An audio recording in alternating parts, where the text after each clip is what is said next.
ये कहानी तब की है जब मैं अपनी मौसी के घर छुट्टियां बिताने गया हुआ था। उस समय मेरी गर्मी की छुट्टियां चल रही थी। मेरे मौसा जी एक डॉक्टर है, तो उन्हें रहने के लिए एक क्वार्टर मिला हुआ था। वे उस क्वार्टर में दूसरे मंजिल पर रहते थे। उनके फ्लोर पर एक बालकनी थी, जिसके पीछे की ओर एक जंगल था, और रात के समय उस जंगल से अजीबोगरीब आवाजें सुनाई देती थी। ऐसे ही एक दिन की बात है, जब हम सभी खाना खाकर रात में बालकनी में बैठे बातें कर रहे थे कि तभी मेरी मौसी का लड़का हमसे कहने लगा कि किसी में इतनी हिम्मत है कि वो रात के इस समय में इस जंगल के अंदर जाए। हम सभी हंसने लगे और उससे कहने लगे कि क्या फालतू की बात कह रहा है, भला कोई इस जंगल में इतनी रात में क्यों जाएगा? कहीं कोई जंगली जानवर मिल गया तो शामत पक्की है। हा हा, सब हंसने लगे। वो बोला कि मैं मजाक नहीं कर रहा हूं। मेरे स्कूल के दोस्त बताते हैं कि एक बार ऐसे ही एक लड़का उस जंगल में चला गया, फिर उसका कभी कुछ पता नहीं चला। गांव के लोग बताते हैं कि उस लड़के को अपने पिता के जंगल में बुलाने की आवाज आई थी, और वो उनकी आवाज के पीछे पीछे उस जंगल में चला गया, और फिर कभी किसी ने उसे नहीं देखा। मैं हंसने लगा कि ये तो झूठी कहानी है। अगर वो लड़का लौटा ही नहीं तो लोगों को किसने बताया कि वो आवाज उसके पिता की थी? वो बोला क्योंकि उसके पिता उससे थोड़ी दूरी पर थे और उन्होंने भी वही आवाज सुनी थी, मतलब उनको बुलाने की। उनकी ही आवाज में कोई उनके बेटे को अपनी ओर पुकार रहा था। जब वे दौड़कर वहां पहुंचे तो उन्होंने देखा कि वहां पर उनका बेटा नहीं था। इसलिए कोई भी उस जंगल की ओर नहीं जाता। मैं अपने मौसेरे भाई की ये कहानी सुनकर हंसने लगा कि वाह क्या बात है, जंगल का भूत जो लोगों को गायब कर दे। हा हा हा।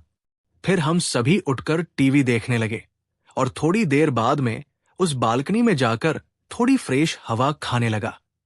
रात का समय में उस जगह अच्छी खासी हवा चल रही थी और मैं उस जंगल की ओर मुंह करके देखने लगा कि आखिर कौन होगा वो।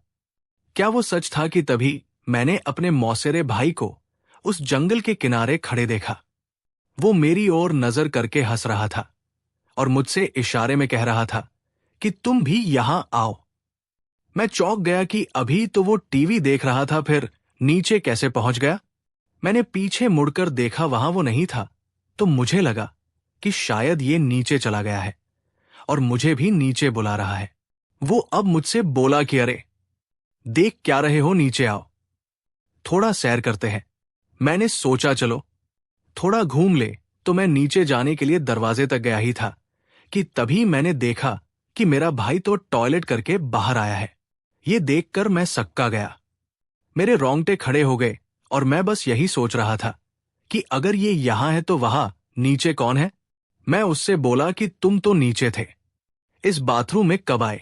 वो बोला कि मैं तो यही था, मैं तो बाथरूम गया ही नहीं हूं। तुम क्या बोल रहे हो? मैं उससे बोला कि मैंने अभी अभी तुम्हें उस जंगल के किनारे देखा था और तुम तो मुझे बुला भी रहे थे। वो बोला मजाक मत करो, तुम्हें क्या लगता है मैं डर जाऊंगा?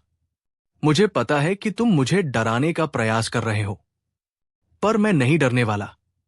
इतना कहकर वो टीवी देखने चला गया। मुझे यकीन नहीं हो रहा था कि ये मैंने अभी क्या देखा है। उसी रात मैं जब सो रहा था तब किसी की मुझे पुकारने की आवाज आ रही थी। वो जो भी था मुझसे कह रहा था कि मैं तुम्हारा कब से इंतजार कर रहा हूं, तुम तो आए ही नहीं, देखो जल्दी आ जाओ। फिर हम दोनों साथ में इस जंगल के अंदर घूमेंगे। फिर हम दोनों साथ में इस जंगल के अंदर घूमेंगे। इस बार ये आवाज मेरे भाई जैसी नहीं थी, बल्कि किसी ऐसे बूले आदमी की थी जो काफी लंबा होगा और बहुत ज्यादा सिगरेट पीता होगा। रात भर मुझे उसकी आवाजें आने लगी और फिर जब सुबह मैंने सबको ये बात बताई तो सबने मुझसे कहा कि ऐसा होना यहां आम बात है, तुम उस ओर ध्यान मत दो और अपना काम करो और भूल कर भी उस जंगल की ओर मत जाना। उसके कुछ दिनों बाद भी मुझे उस जंगल की ओर से आवाजें आती रही, फिर वो आवाजें आना रुक गई। इस घटना के कुछ दिनों बाद मेरे पापा मुझे लेने आ गए थे, क्योंकि मेरी गर्मी की छुट्टियां भी खत्म होने वाली थी। उस जंगल में रहने वाले को लोग छलावा कहते हैं, और जो कोई भी उसके पीछे जाता है